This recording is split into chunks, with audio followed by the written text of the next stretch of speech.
COP27's deal is a blessing in an extremely good disguise.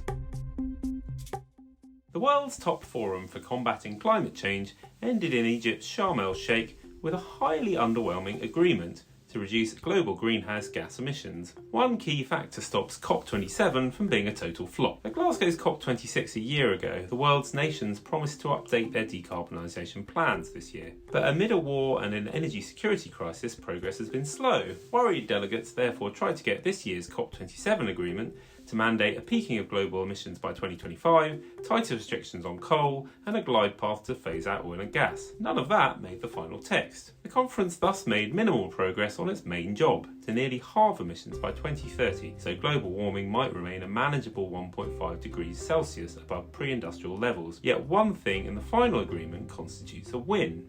At COP26, it was obvious developing world states weren't going to go quicker on cutting emissions unless richer countries, largely responsible for historical pollution, extended cash to help them deal with the effects of warming right now. As such, the COP27 agreement's pledge for a loss and damage fund is a big deal. Pessimists will accurately stress that the fund is just an empty bucket. The details will be determined later. The clear up after severe floods in Pakistan this year could cost $40 billion.